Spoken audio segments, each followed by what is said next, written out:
All right, welcome back. This is episode 12 of Hitting Hard. I'm your host, Christian.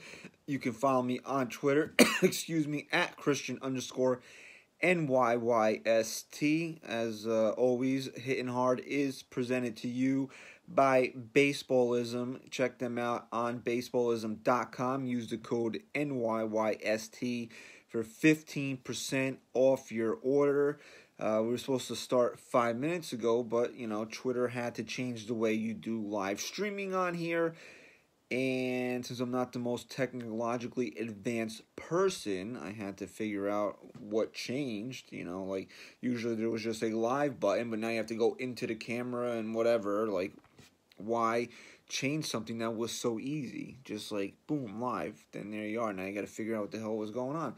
But anyway, been a few weeks since we did an episode of Hitting Hard. I knew that was probably going to happen once the baseball season started, because I usually like to sit down and do these around this time, 7:30, and the Yankees are generally on at that time. So, who's going to want to listen to me when the Yanks are playing?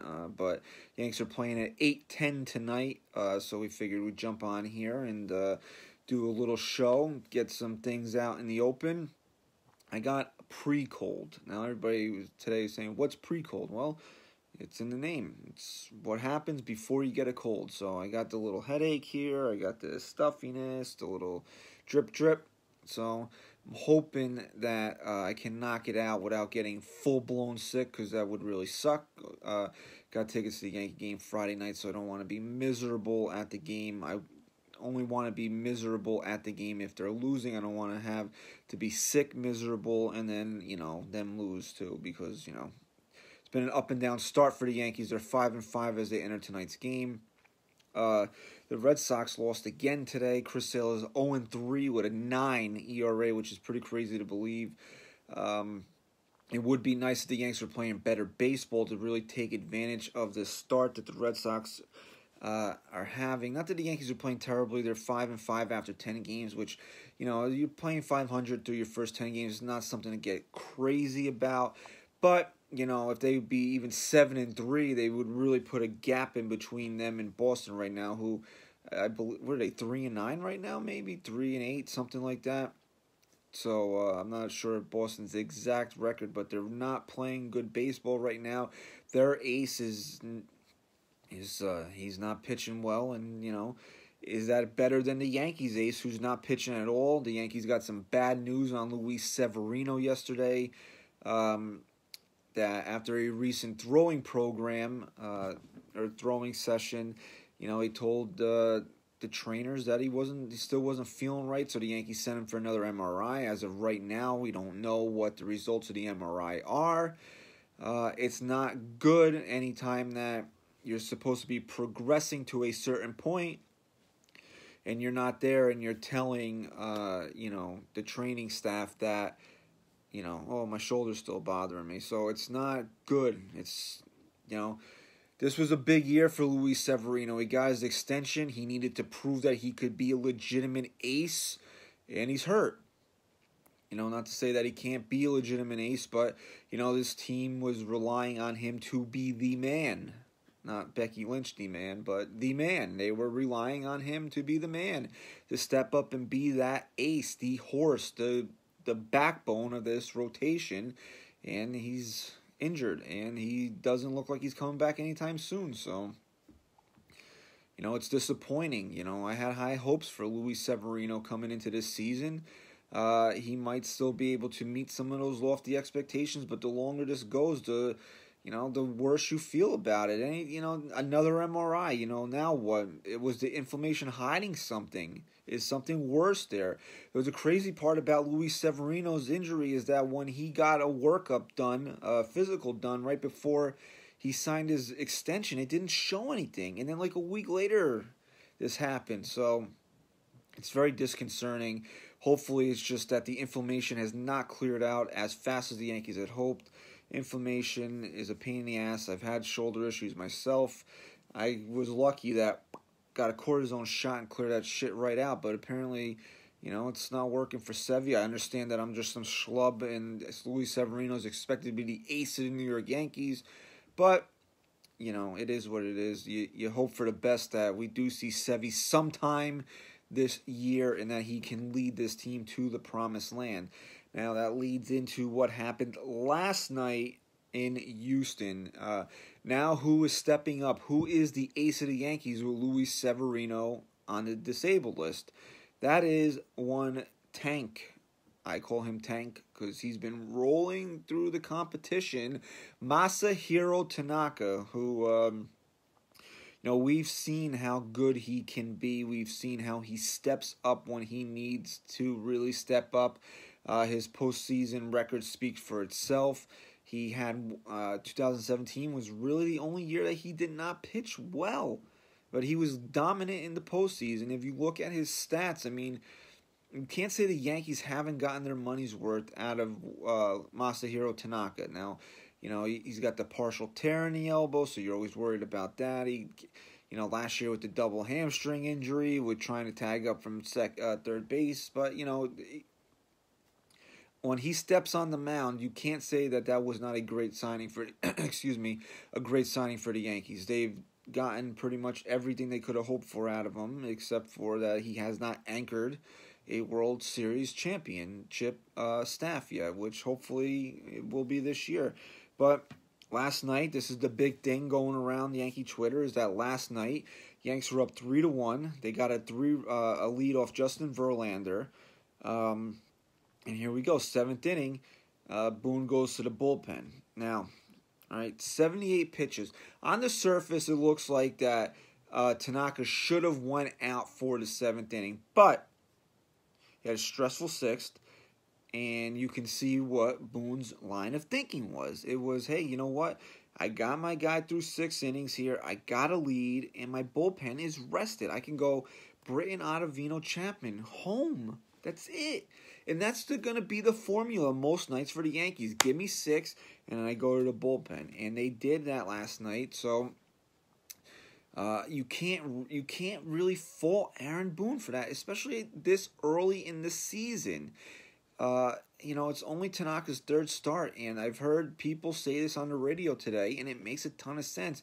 With the uncertainty of what is going on with Luis Severino right now, you need to be extra cautious of Masahiro Tanaka. He gives you 6.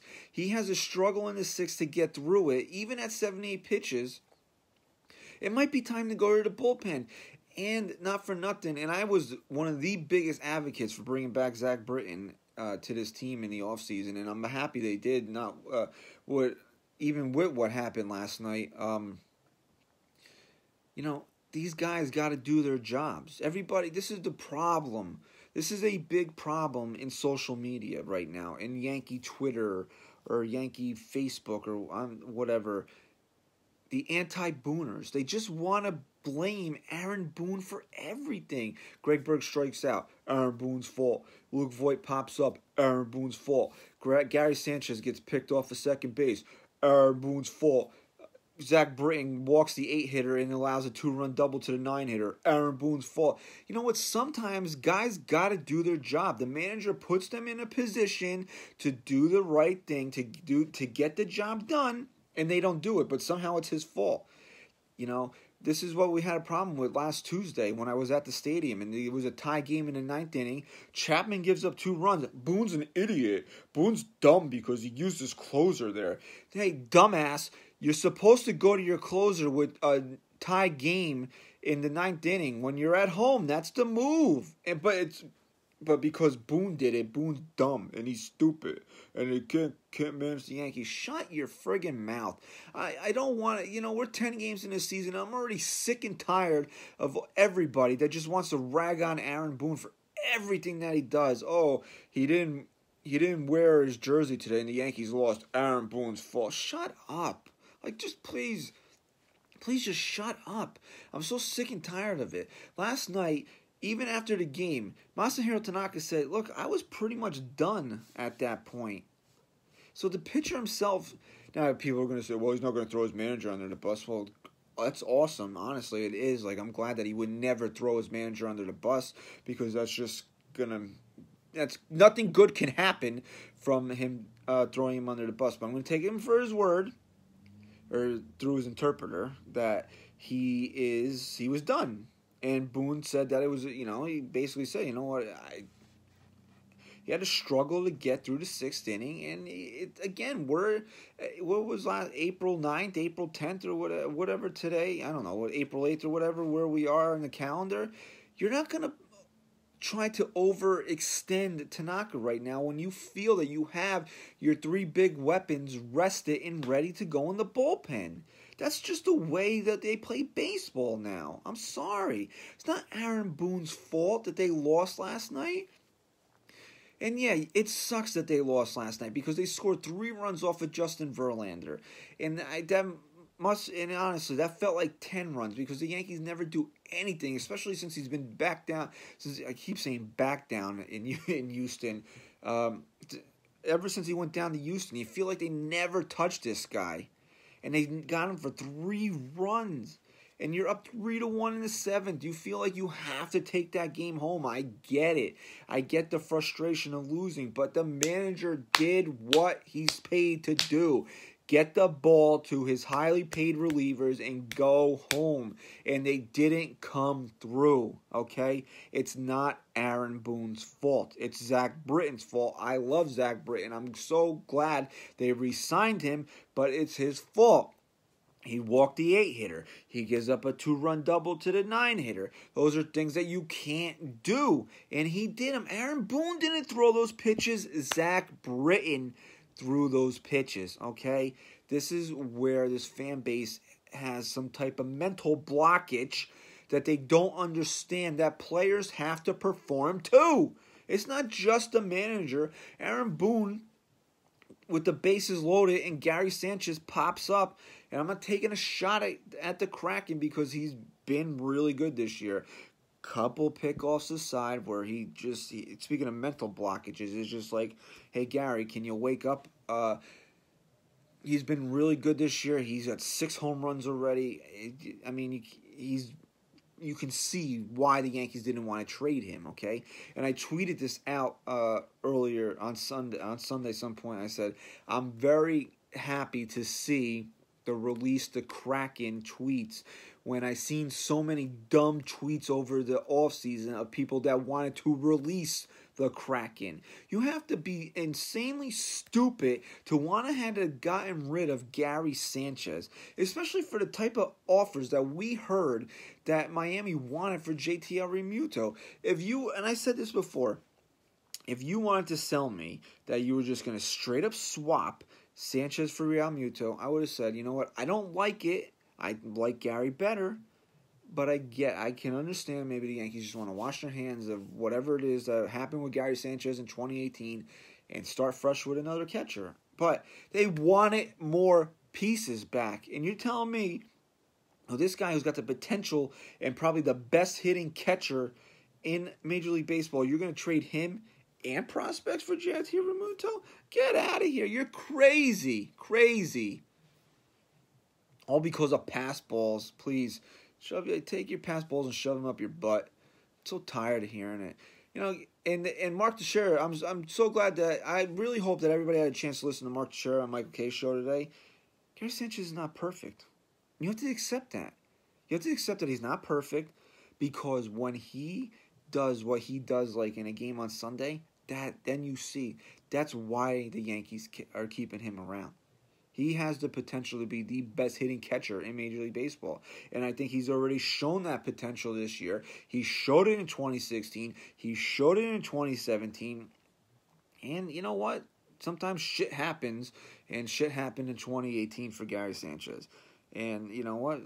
Go back and listen to Mark Teixeira when they brought up Gary Sanchez. He's not perfect. He's going to have those mental lapses. But you know what? If he's going to hit 35 home runs and driving close to 100, you deal with it. And I even tweeted it out on Sunday. I said, hey, you know what? If Gary Sanchez smashes 35 home runs this year, nobody's going to give a shit about what Gary Sanchez does at second base or behind the plate. They're just going to know that we got the best hitting catcher in Major League Baseball. Because you know what? One pass ball can be, I don't know, I just washed my hands so I can't snap my fingers. Sometimes there we go. And one pass ball can be easily erased by a 3-run home run, and that's what Gary Sanchez can do. He can wreck a game with his bat. Now, go ahead and tell me that he can wreck a game with his glove too, which, you know what? Maybe he can. But I'm going to take the chance that he's going to keep what he needs to keep in front of him and go out there and hit a 3-run home run. Boom. Back to Aaron Boone here, right? Aaron Boone, it's not his fault, and I'll say this again, it's not his fault when his guys don't come through. He can only put them in the position to be successful, right? Right. So, Tanaka comes out after 6. Now, I had somebody tell me this, but Verlander pitched over 100 pitches in the same amount of innings. Great. Justin Verlander is a horse. No one's taking that away from him. He's one of the best pitchers in Major League Baseball. The guy's a friggin' horse. But he's also more used to going to that level. The Yankees never really let Tanaka get to that level. So he's around 80 after a stressful inning, and you have your bullpen locked and loaded. You do it. And you know what? It sucks that they lost last night. It really does. It sucks. You're up 3-1 in the 7th. You're like, all right. This is the type of game you expect to lose, even with Tanaka on the mound, because you don't expect to hit Verlander. But you're in the 7th with a lead. And you lost. It sucks. I get it. But it's not Boone's fault. You know?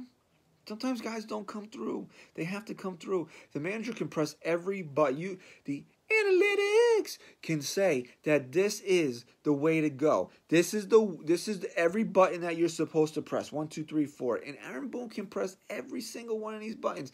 And every other manager in Major League Baseball would press every single one of those buttons. But if it doesn't work, then it's Aaron Boone's fault. No, it's not. It's the player's fault. The player has to come through. It has to. And honestly, and this is why I kind of got off on a side kick about Gary Sanchez. I was thinking about this in my mind. That game really turned last night, and I forget what inning it was because I got home late and I taped the game and I was kind of zipping through to catch up. Bases loaded. Luke Voit hit a single to score a run. I believe the Yankees that made the game 2-1 or 1-0. I don't remember. I'm sorry. It might have been 1-0. I don't remember. Like I said, I was zipping through the game. I don't really remember play for play the first couple innings of the game. But that inning where they had the bases loaded and they only got the one run, Voit got the single, and that's a case of a guy hitting a ball too hard because the second run couldn't have scored because the ball got to the outfield too quick. But the game really changed right there with that Gary Sanchez at bat. He pops up, and that really took the steam out of the inning. And they get another run there, maybe 2, maybe 3. We're talking about something different. That game really turned there, in my opinion. But still, you're up 3-1 in the 7th against Verlander. I get it. You want to win the game. You have to win the game. It's a game that you want to put in your back pocket and go home with. But it didn't happen. You know what? It's not the manager's fault. So stop blaming him for everything. He's going to screw up enough time. And this is coming from a big Boone supporter. Booner for Boone.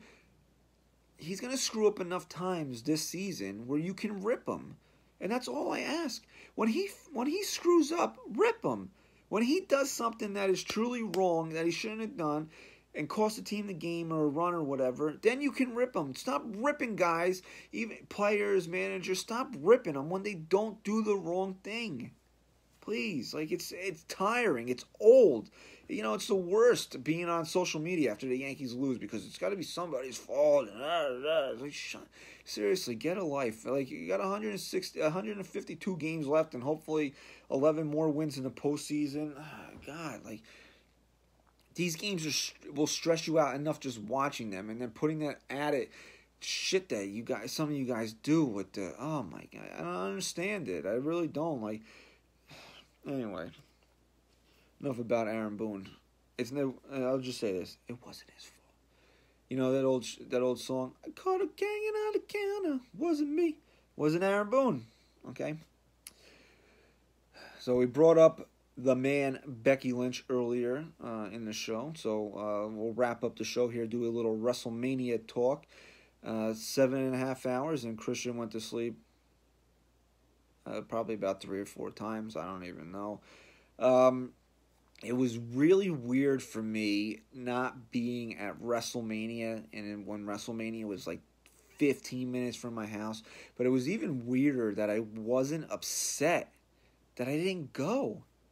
Like, I did, like, being a lifelong wrestling fan and not going to WrestleMania is kind of weird. But you gotta understand, like, I did WrestleMania back in 2014 when it was The Rock and Cena.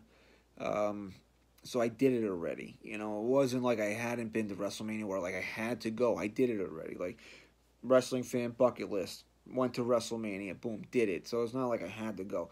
Plus, keeping track of these ticket prices, they were ridiculous. It was absolutely insane what they were asking for. $360 on the secondary market because, you know, God forbid if you're not, like, on Ticketmaster the exact split second they go on sale, then the scalpers buy them all up.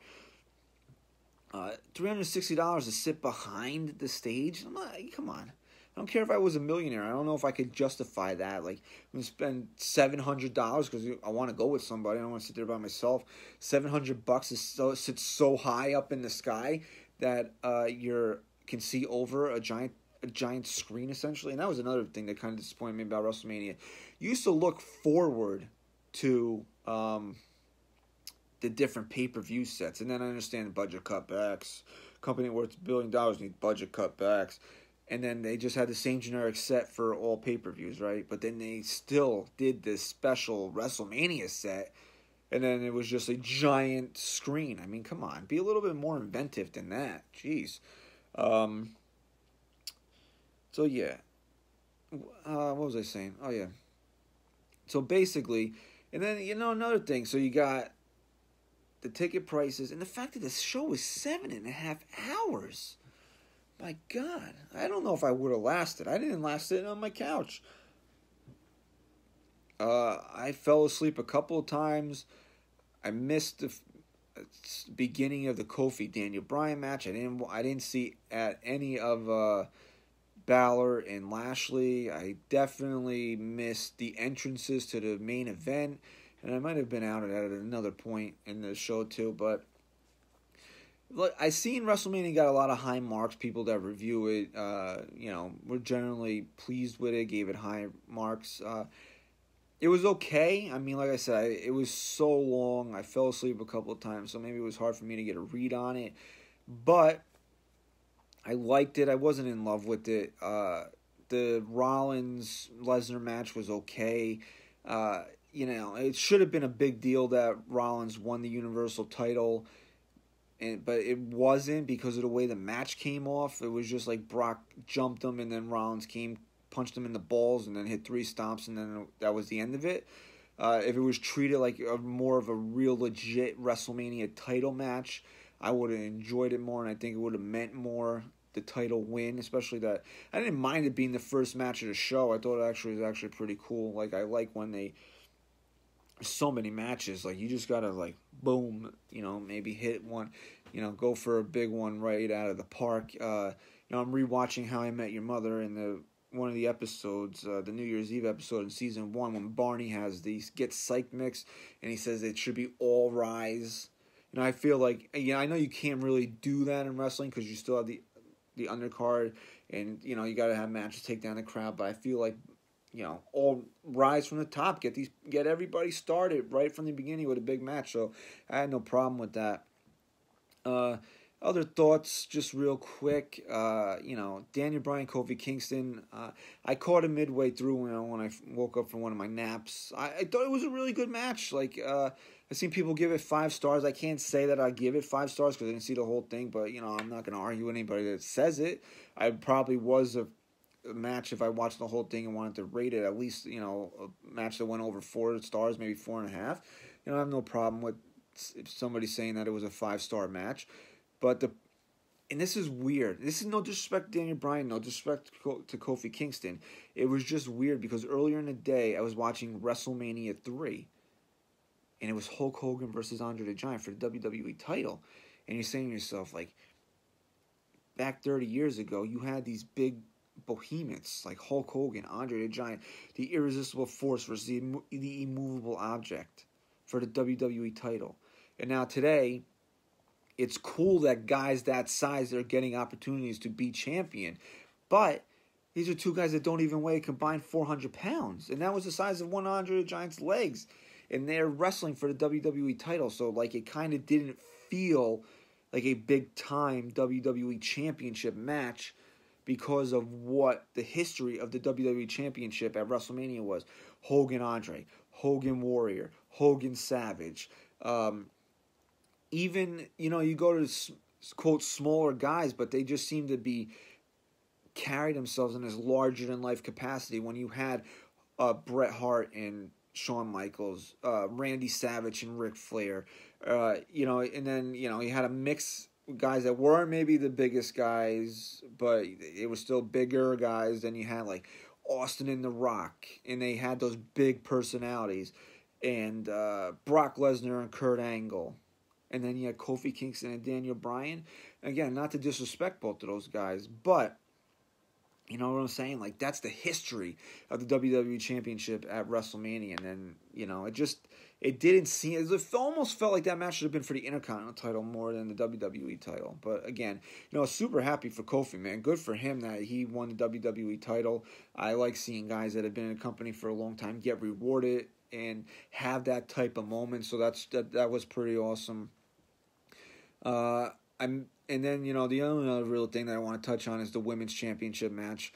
Now that I think about it, I probably missed more than the entrances because I really don't remember a lot about the match except for maybe like the finishing moments. It was I guess you could say it was botched a little bit. It did look like to me when I saw it that Ronda's shoulders were up. I don't mind the pinfall end to the match. I know a lot of people wanted Ronda to tap.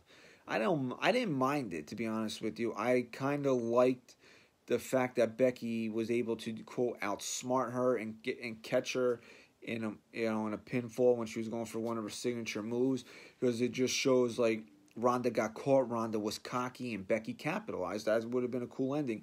I just wouldn't have done it with the Piper's Pit move because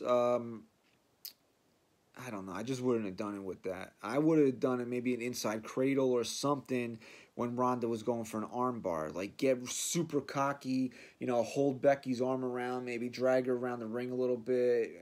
Becky was beat up, drag her around the ring a little bit. Gloat to the fans like, this is your hero, this is the man, and then go for the armbar, Becky, inside cradle, 1, 2, 3. That's probably how I would have done it. But, it's still... It happened the way it happened, so we'll see what happens. A lot happens there. So, overall, again, maybe one day I'll go back and check out WrestleMania, maybe get a better feel for the show. Again, like I said, it was just it was weird that I didn't go, and then it was weirder that I wasn't upset that I didn't go. But, I did it, like I said, I did it already. Ticket prices, long show, And, imagine falling asleep 3 times at MetLife Stadium. Probably wouldn't have been fun. But anyway, hopefully this show has been fun. Touched on the Yankee game from last night. Little WrestleMania talk. And that's about it. So definitely, please, if you're still listening, go to iTunes and leave this show a 5-star rating. If I get some more 5-star ratings, I might be inclined to do this show more often. I got to find pockets to do the show more often. It's like I said earlier, it's really tough with the Yankees playing now that this is the time that I like to do this show. And, it's just not a good time to be doing a half-hour live stream on Twitter when the Yankees are on. But... And then I don't want to get now that we're doing 2 NYYST podcasts in a week, I don't want to get too redundant, say things on that show twice and then say it here. So we'll come to a happy medium. But for today, we did episode 12 of Hitting Hard. Follow me on Twitter at Christian_NYYST. Follow our sponsors at Baseballism. Go to baseballism.com. 15% will save you 15%. Code NYYST will save you 15% on your order. Thank you for watching. And as I always like to say, one day I will come up with a great signature goodbye to the show. Just so happens that today is not that day. We'll see you in the next episode.